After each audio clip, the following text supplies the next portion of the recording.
Naquele tempo, Jesus e seus discípulos atravessavam a Galileia. Ele não queria que ninguém soubesse disso, pois estava ensinando a seus discípulos. E dizia-lhes: o Filho do Homem vai ser entregue nas mãos dos homens, e eles o matarão. Mas 3 dias após sua morte, ele ressuscitará. Os discípulos, porém, não compreendiam estas palavras e tinham medo de perguntar. Eles chegaram a Cafarnaum. Estando em casa, Jesus perguntou-lhes: o que discutis pelo caminho? Eles, porém, ficaram calados, pois pelo caminho tinham discutido quem era o maior. Jesus sentou-se, chamou os 12 e lhes disse: se alguém quiser ser o primeiro, que seja o último de todos e aquele que serve a todos. Em seguida, pegou uma criança, colocou-a no meio deles e, abraçando-a, disse: quem acolher em meu nome uma destas crianças, é a mim que estará acolhendo. E quem me acolher, está acolhendo não a mim, mas aquele que me enviou. Palavra da salvação. Glória a vós, Senhor. Que as palavras do Santo Evangelho perdoem os nossos pecados e nos convertam. Amém. Podemos sentar, queridos irmãos e irmãs, você que nos acompanha em casa. O Filho do Homem vai ser entregue. Se alguém quiser ser o primeiro, que seja aquele que serve a todos. Eis a tarefa difícil da nossa vida, né? Que a gente quer servir quem a gente gosta, a gente quer servir os nossos amigos, a gente quer servir para aparecer diante dos outros. Tem gente que quer servir para sentar do lado do padre, né? Fica aquela briga na sacristia. Hoje é a minha vez, semana passada foi você. Isso não acontece na comunidade São Roque da Paróquia Santa Luzia. Na Patagônia não vou dizer não, porque eu conheço o padre da Patagônia, viu? Vocês não conhecem o padre da Patagônia, não? Eu conheço. Passamos uma vergonha no seminário por causa disso. Porque normalmente é assim. Tudo que a gente vai rezar, quando a gente quer falar de alguma coisa, lá na Patagônia, aí um dia eu estava no seminário, um padre que era da onde? Da Patagônia. A gente não sabia se ria, se ficava quieto, até uma hora que o padre começou a dar risada e olhar para a nossa cara e disse assim: podem rir. Eu sei. Tudo que não presta, vocês mandam lá para a minha paróquia? Ele falou: vocês rezam aqui, tudo na Patagônia, tudo na Patagônia. Ele falou: lá não presta ninguém, eu não sei como é que eu estou vivo ainda. Aí a gente parou e pensou: então agora eu não digo mais que é na Patagônia, é aqui mesmo, né? E assim por diante. Por quê? Jesus fala de um lugar, uma casa. E o que é a casa? A casa deveria ser o lugar da sinceridade, a casa deveria ser o lugar da verdade, a casa deveria ser o lugar da acolhida, a casa deveria ser o lugar aonde os necessitados encontram o refúgio. O problema é que a casa deveria ser a comunidade dos filhos de Deus, e muitas vezes ela não é. É onde a gente tem mais dificuldade, não é assim? Como é difícil evangelizar dentro de casa. Como é difícil pregar a palavra de Deus para os mais próximos de nós. Por quê? Porque muitas vezes nós não estamos vivendo também essa palavra. Falta coerência no nosso discurso com a prática daquilo que nós falamos. E aí, como que nós vamos restaurar alguém se nós não formos primeiros restaurados? Como é que eu posso levar o amor de Deus ao outro sem eu mesmo conseguir primeiro me amar? Aliás, para que a gente possa se amar, é necessário primeiro reconhecer o amor que vem de Deus. Porque o primeiro passo é dele. É Deus quem ama primeiro. É Deus quem vai ao encontro. É o Senhor que desce. E não nós que subimos ao seu encontro primeiro. É Ele que se abaixa para se fazer igual conosco. E essa atitude se dá no Verbo encarnado. O Filho de Deus, Jesus Cristo, que vive em meio e em cada um de nós. Só que esse viver de Jesus acontece quando nós permitimos. Eu tenho um hábito muitas vezes de dizer, quantas vezes nós olhamos para situações na nossa vida onde a gente diz, Jesus, fica lá fora que eu vou pecar um pouquinho agora. E aí a gente quer que a salvação aconteça na nossa vida. Espera aí. Ai, o Senhor não me cura. Ai, o Senhor não realiza um milagre na minha vida. Realiza sim, desavisado. Alguém aqui sabe como é que dormiu essa noite? A não ser que quem é casado, né? O marido, a mulher, né? Ronca que nem uma porca velha. Misericórdia, né? Misericórdia. Parece turbina de avião com defeito, né? Mas por que você sabe disso? Porque alguém te contou. Que por um acaso você sabe como é que você dorme, a não ser que você passe, né, umas 8 horas gravando o seu sono, depois assistir. 8 horas para não perder nenhuma cena. Mas não é isso que a gente faz, né? Então ninguém sabe aqui como é que dorme. Então a morte, toda noite, se faz na nossa vida. Toda noite a gente morre. E toda manhã a gente acorda para reviver um novo dia que o Senhor nos convida a sermos diferentes do ontem. Por isso, muitas vezes eu digo aos casais, nunca durma de costas um para o outro. Depois que agarra no sono é outra coisa, né? Aí cada um tem o seu jeito de dormir, né? Um gosta de dormir de lado, outro de bruço, não é assim? Mas na hora que deita, vira um de frente para o outro. Rostinho a rostinho, tete a tete. De repente até, né? Faz tempo, né? E ó, é a chance hoje. Já cura e restaura. Mas aí olha um para o outro e diz, Deus te abençoe, bem. Mesmo que às vezes o dia não foi tão bom, sabe? Ele não atendeu aquilo que você pediu. Mas diz boa noite para ele. Diz Deus abençoe. Diz assim, eu te amo, bem. Dorme com Deus. Por dentro tá maldito, não atendeu meu pedido, não pagou meu cabelo, né? Mas é assim, acontece. Mas diz Deus te abençoe. Diz eu te amo. Que você não sabe se vai acordar no dia seguinte, se vai dar tempo de dizer outra vez. Então não espera o amanhã. Viva o amor de Deus hoje. Seja intenso hoje. Qual que é o momento da gente ser feliz? Agora. Qual que é o momento de eu testemunhar o amor de Deus na minha vida e quantas graças o Senhor derramou sobre minha vida? Agora. Onde é o lugar aonde o Senhor me colocou? Nessa noite, aqui, ou você aí em casa. Então esse é o nosso lugar. Nós ouvimos na primeira leitura de hoje do livro da sabedoria, né, que é um livro atribuído ao rei Salomão, que é considerado o grande sábio no Antigo Testamento. Não se tem certeza se foi Salomão que escreveu, mas para dar fama ao livro, ele ficou, né, digamos assim, mais conhecido pela autoria de Salomão. Mas o que é a sabedoria? É o intelecto? É a gente ter 3, 4, 5 cursos universitários? Não.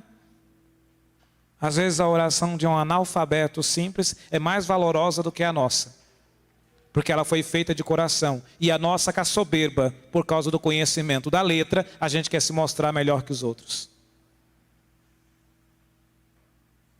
Tem uma historinha que às vezes eu costumo contar para as pessoas que têm dificuldade de rezar, de um homem muito simples, analfabeto, né? Serviço braçal, bruto, mas ele tinha um intervalo para o almoço, e toda vez que ele ia almoçar, ele passava na rua, tinha uma igreja, e a igreja estava sempre aberta naquela hora, ele entrava, ia até o Santíssimo, no caso ali no nosso está na capela ali, né? Ele ia até o Santíssimo, chegava lá, se ajoelhava, fazia o sinal da cruz, e dizia, oi Jesus, eu sou o Zé, e ia embora. O padre passou uma semana vendo o Zé naquela câmara lambendo o sinal da cruz, que nem estava tangendo mosca, se invocou, falou, vou pegar esse cara, que falta de vergonha, vai diante de Jesus, não passa nem 5 minutos, que oração é essa? Aí o padre esperou no dia seguinte o Zé chegar na hora do almoço, o Zé não veio, ele falou, mas amanhã eu tocai, o Zé não veio, 2 semanas e o Zé não aparecia mais na igreja. O padre falou, vou procurar Zé. Na cidade pequena, né? Todo mundo se acha. Foi procurar. Achou Zé, estava no hospital internado. Quando ele entrou no hospital, tem aqui um tal de Zé assim internado? Ah, tem sim, padre. Está em tal quarto, leito tal, tá. Olha, padre, uma bênção de Deus. Depois que o Zé foi internado, até esse hospital aqui ficou melhor. Tem gente aqui que foi curada, que não tinha nem mais esperança. E depois que o Zé foi internado, as pessoas tiveram alta. O padre falou, que danado é isso, gente? Foi lá até o quarto do Zé. Quando ele entrou, tinha uma cadeirinha na beira da cama. O padre já ficou todo feliz. Uma cadeirinha já esperando ele, porque ele sabia que o Zé não tinha parente nenhum naquele lugar. Ninguém ia atrás do Zé. E uma cadeira lá, o padre falou, é minha. Né? E aí entrou e falou, Zé, por que você não aparece mais lá na igreja? Ai, padre, é que eu fiquei doente, né? Zé, mas me tire uma dúvida. Por que quando você entra na igreja, você não fica nem 5 minutos com Jesus rezando? Você chega lá, faz o sinal da cruz, que não está tangendo mosca, se levanta e vai embora. Ele falou, ah, padre, é que eu não sei rezar assim, letrado, que nem o senhor. Sou simples, calo na mão. Então eu chego lá e digo, oi Jesus, eu sou o Zé. E eu só tenho aquela hora, eu vou embora, que eu tenho que, não vou chegar atrasado no trabalho. Aí ele falou, ah, mas você precisa ficar mais tempo lá. Né? Tem que dedicar um pouquinho mais de tempo a Jesus. Mas obrigado por ter deixado aqui a cadeirinha para me sentar. Né? Aí ele falou, não é para o senhor não, padre. O padre já olhou com aquela cara feia pro lado dele, como assim não é para mim? Tem nenhum parente teu, nenhum amigo aqui que tu tem na cidade? Para quem que é essa cadeira se não for para eu? Ele falou, padre, então, como não estou podendo ir na igreja, na hora do almoço, todo dia vem um homem de cabelo grande aqui, barba bem feita. Ele senta aí nessa cadeira, olha para mim e diz, oi Zé, eu sou Jesus, hoje eu vim te visitar. Toma vergonha na sua cara. Não é quantas horas você fica com o joelho dobrado. É se 1 minuto você ficar de joelho dobrado, mas for de verdade. Não para falsidade, para aparecer para os outros que você é um orador. Não é a quantidade de terço que a gente reza, é como a gente reza o terço. Que não adianta você rezar o rosário todo dia, mas trazer o demônio para dentro da sua casa com as suas atitudes. Isso não é restauração. Isso não é vida. E muitas vezes é o que a gente faz. É o que nós ouvimos na primeira leitura. O ímpio, o injusto, aquele que é mau, ele não quer se tornar bom, ele quer fazer o outro ser mal com ele. O desonesto, ele quer que o outro seja desonesto também. Ele quer atrair o outro para a desonestidade. Ele quer que o outro viva o caminho que ele está vivendo. E é aí onde entram as nossas atitudes de verdade pela oração, pela meditação da palavra, pela vida de oração concreta e não de faz de conta. O ímpio me convida. Então quem é que vai dizer sim ou não? Eu. Olha, essa é da boa. Mas se eu pegar o papelote, abrir e cheirar, a culpa é do outro que me entregou? Não. É igual lá na paróquia, assim, acontece às vezes. Uma vez uma senhora veio falar para mim, ai, pai, só fica dando cesta básica para esse povo aí que vai trocar arroz por pinga. Né? Fulano mesmo. Fulano pega a cesta aqui, pega o arroz e vai ali no bar trocar por um curote. Falei, ah, é? Aí eu falei, que coisa, né? Eu falei, me responde uma coisa. Quem é melhor? Ele que troca o arroz pelo curote ou o dono do bar que aceita? É simples. Porque a partir do momento que aquele dono do bar também faz a troca, ele está se tornando igual. Ou até pior, porque ele sabe a situação, ele sabe do sofrimento, ele sabe do vício daquela pessoa e ele incentiva. Aí vai dizer, não, meu irmão, isso aqui é a comida dos seus filhos, volta para casa. Não, vamos aceitar o arroz, né? Porque aí eu pego o arroz, faço a comida no meu restaurantezinho, no meu barzinho e vendo, ainda ganho um troco mais do que um curote. Né? Olha, um pacote de 5 quilos de arroz e um curote, com o preço que está o arroz hoje em dia. Por quê? Porque a gente se deixou levar por aquela atitude do ímpio.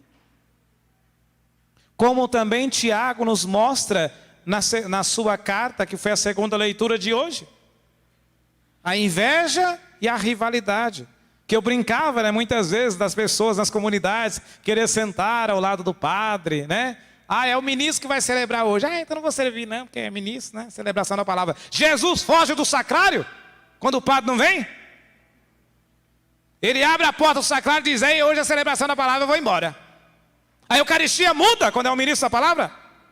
Mas por que as nossas atitudes mudam? Quando a gente chega na porta da igreja e vê o ministro, a gente vai embora. Que Jesus é esse que você veio buscar e que você quer levar para os outros aí fora?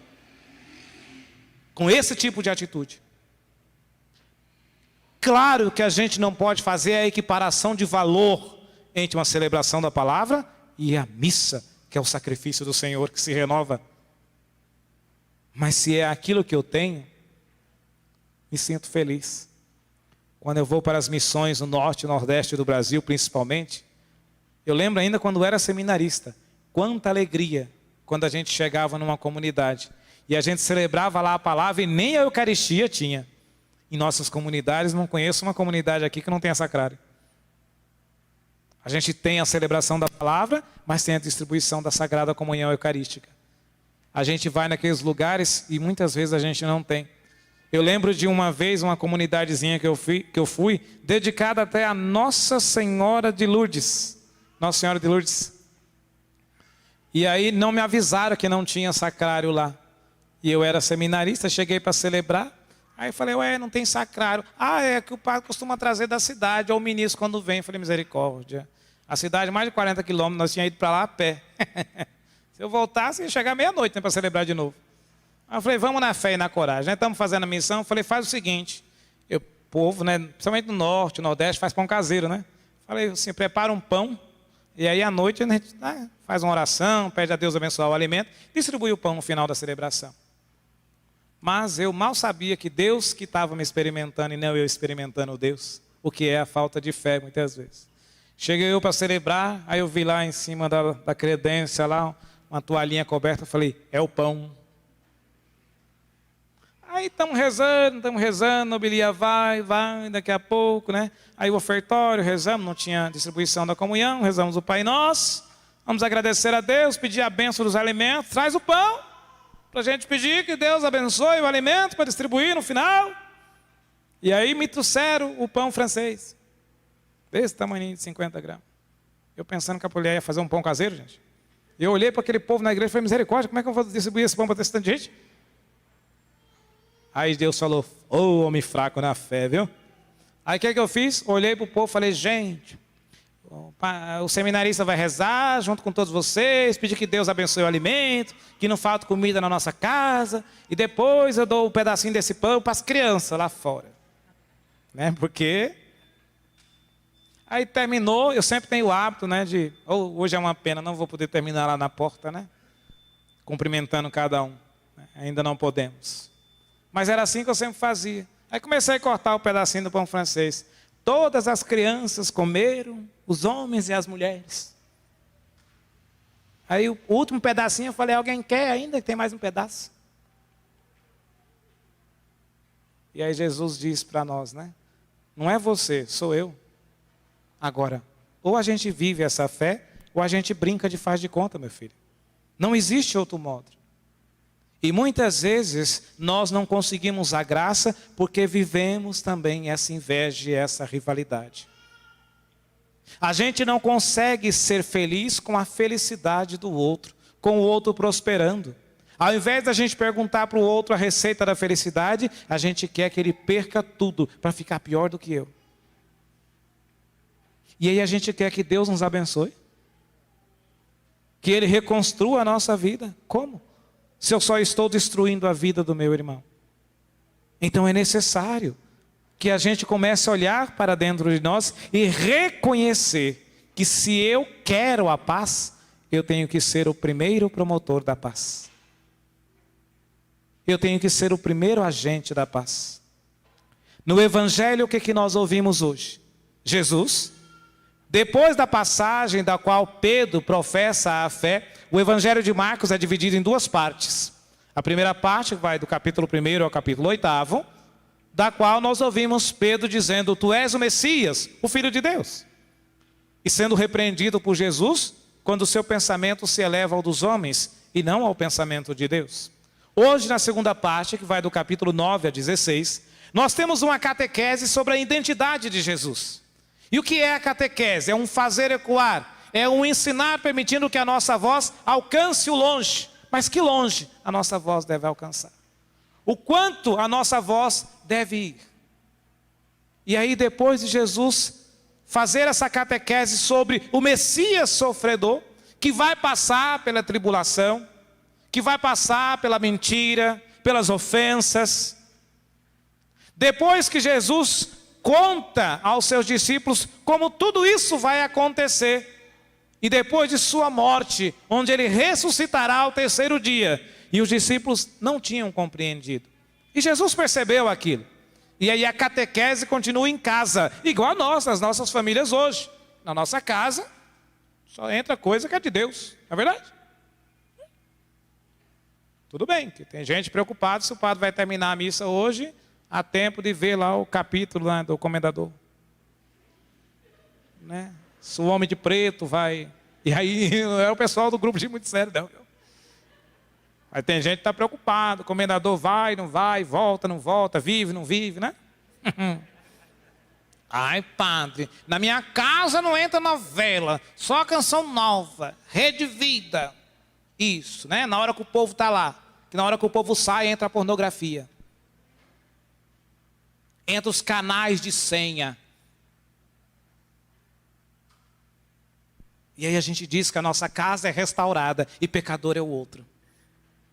Oh, hipocrisia, né? O que vocês discutiam pelo caminho? Bico calado. A casa é lugar da verdade. Estando em casa, Jesus perguntou. Só que Jesus já sabia o que eles estavam discutindo. Quem quiser ser o maior, seja o último. Seja aquele que serve. Quem quiser ser o primeiro, seja o servo de todos. E pegando uma criança nos braços ali no meio deles, Jesus vai dizer: quem acolhe a criança, acolhe a mim. Até 6 anos, 11 meses e 29 dias, eu não me preocupo com criança correndo, chorando, gritando, berrando dentro da igreja. Não digo não, viu? Pode trazer. Agora está dormindo, então, anjinho, né? Tá na hora do alimento. Né? Mas se chorar, o padre também não liga. Sabe o que eu fico nervoso? Adulto conversando na missa, que é falta de fé. Ligando o celular dentro da missa, na hora do grupo de oração, por quê? Eu não digo assim para fazer as leituras, né? Assim por diante, para cantar, que às vezes a letra está lá hoje em dia na internet, facilita a vida, né? Agora, responder mensagem do WhatsApp dentro da missa?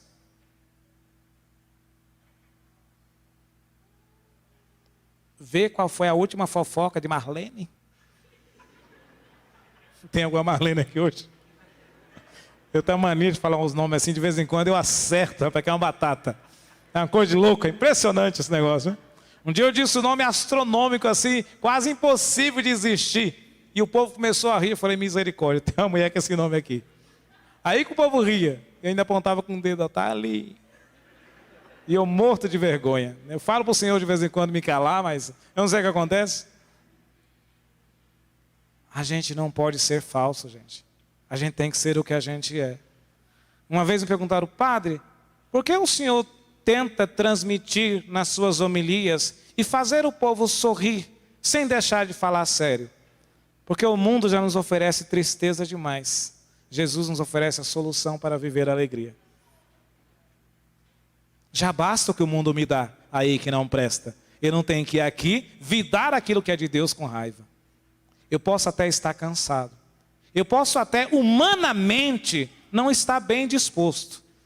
Mas na hora que eu subo nesse presbitério, eu tenho que dar o melhor para ele, não para mim. Se cada pai, cada mãe, cada filho pensasse desse modo, o mundo não seria diferente. As pessoas no mundo seriam melhores. E aí o mundo seria aquilo que Deus criou para nós usufruirmos. Ele não é porque nós o destruímos. Porque nós o desprezamos. Porque nós o colocamos de lado. Filho, entenda uma coisa. Não dá para ser de Jesus sem abraçar a cruz.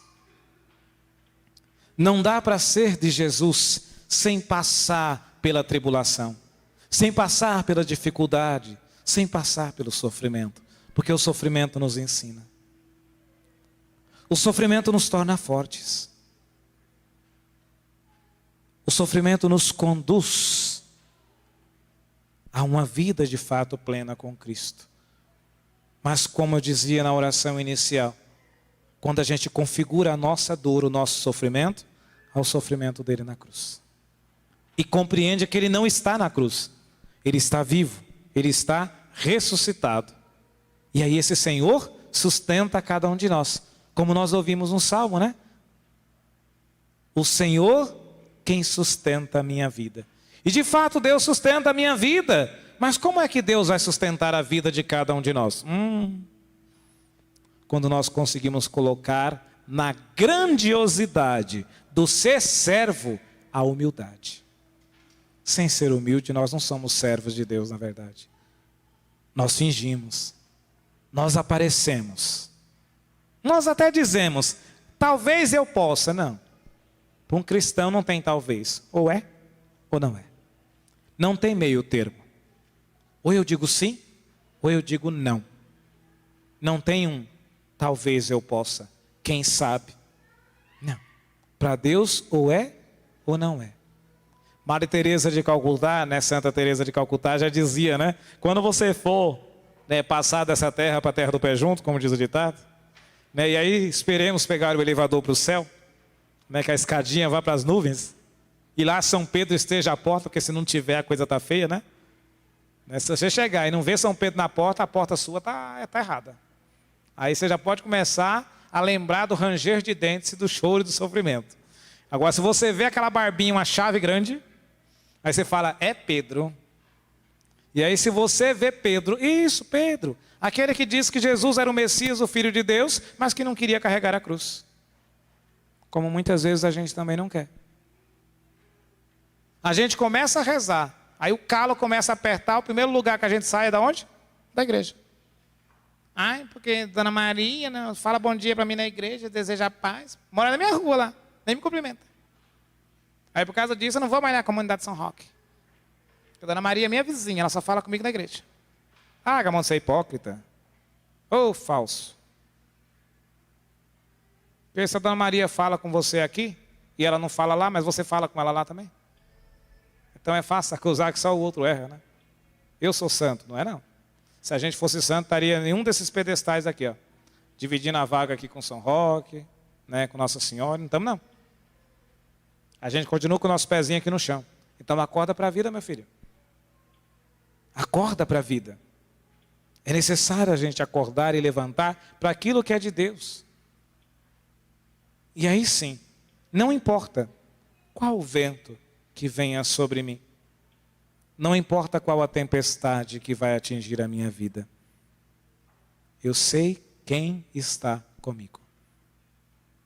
Não tenha medo. E apesar de muitas vezes nós nos colocarmos na fraqueza de Pedro, que quando naquela tempestade em alto mar, começa a dizer, Senhor, me permite ir até tu, se é verdade que és o Senhor. Mas quando o vento forte bate, ele começa a ter medo e afundar. Assim também somos nós. Assim também, muitas vezes, é o nosso servir a Cristo. Ele se dá muitas vezes quando a dor está apertando, mas na alegria a gente está distante do Senhor. Pensa uma coisa que esse padre bobo.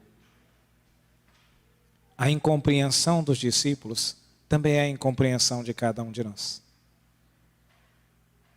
Padre, mas é que hoje em minha vida eu passo pela tempestade da violência doméstica. Eu passo pela tempestade, Senhor, no meu casamento. Eu passo pela tempestade, Senhor, na minha família do vício do álcool e de outras drogas ilícitas.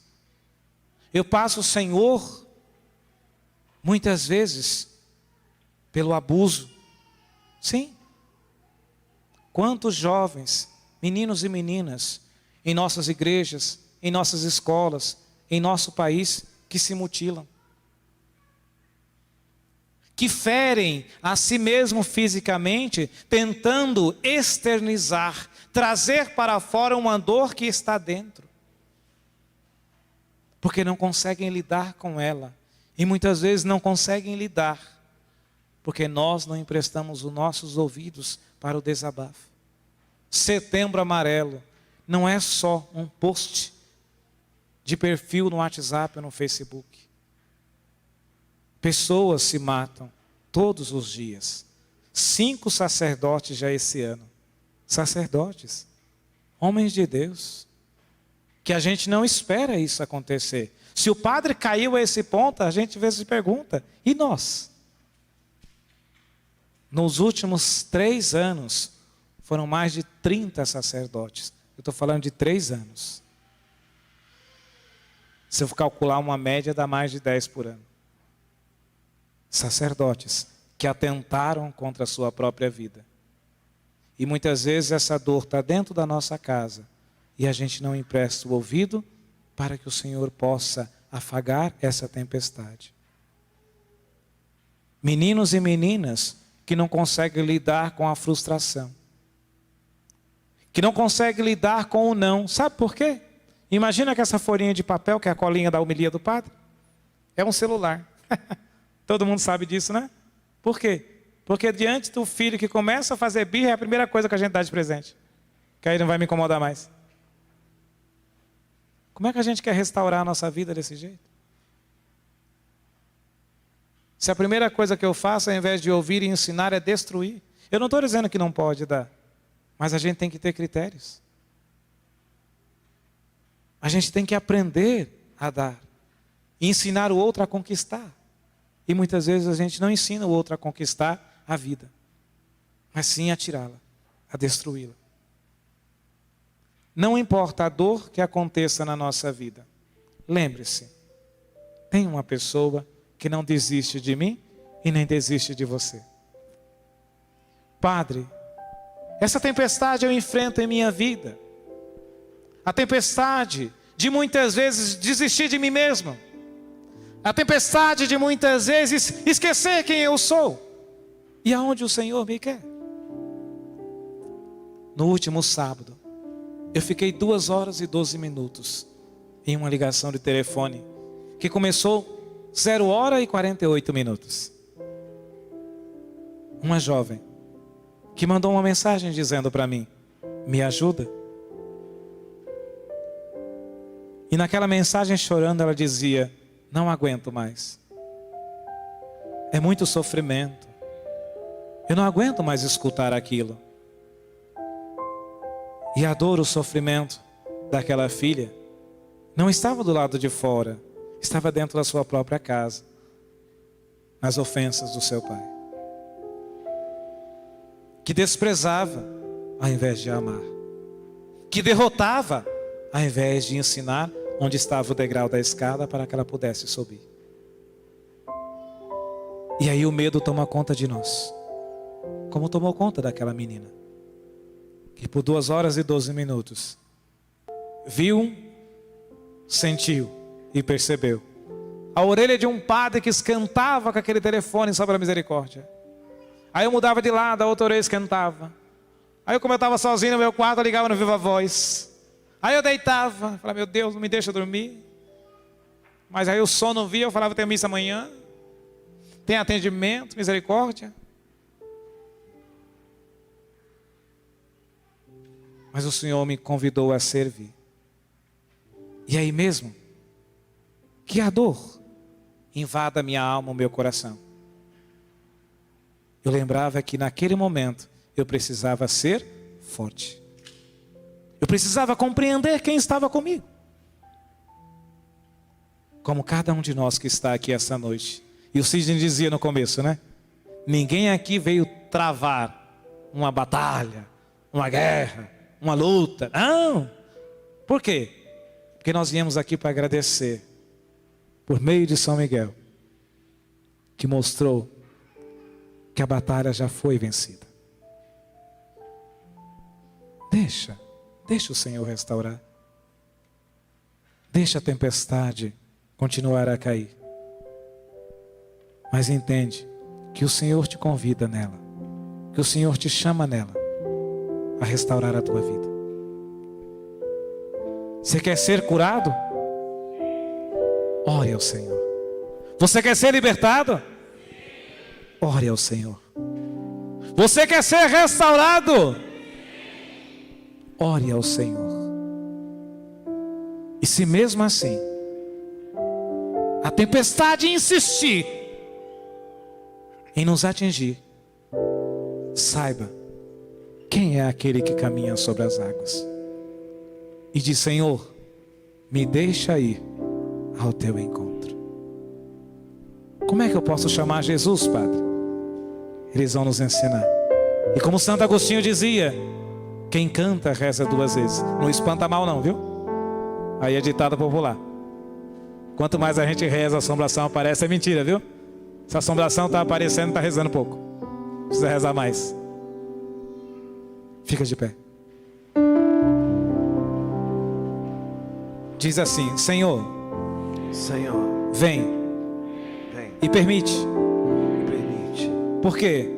Porque Eu hoje estou, Senhor, abrindo o meu coração para que tu possas restaurar as áreas de minha vida a qual eu ainda necessito. Senhor, cura as dores físicas, espirituais em minha alma, que me levam muitas vezes a não confiar no teu amor e na tua misericórdia. Senhor, reinflama a minha fé para que seja viva, atuante, para que a fidelidade seja algo real em minha vida. Senhor, liberta-me das seduções mundanas, daquilo que não faz parte de ti, daquilo que não edifica. E aí você vai agora, com as suas palavras, dizer para o Senhor no silêncio do seu coração, ou em voz alta, qual a libertação que você precisa. Qual que é a área, qual que é o setor da tua vida que precisa de libertação hoje, que precisa de cura, que precisa ser restaurado. É o teu matrimônio? Ergue o teu braço e restaura o teu matrimônio em nome de Jesus, filho. É o vício da pornografia, da sexualidade desregrada? Ergue o teu braço, pede para o Senhor restaurar isso na tua vida hoje. É a dor de uma doença da qual a medicina diz que não tem mais salvação, que não tem mais jeito. Ergue os teus braços e pede ao médico dos médicos, porque é Ele que dá a última palavra. E Ele vai curar hoje aqui. Ele vai restaurar. Ele vai libertar. Porque se a tempestade vier, a gente tem a certeza de que Ele também caminha ao nosso encontro. Vem, Senhor.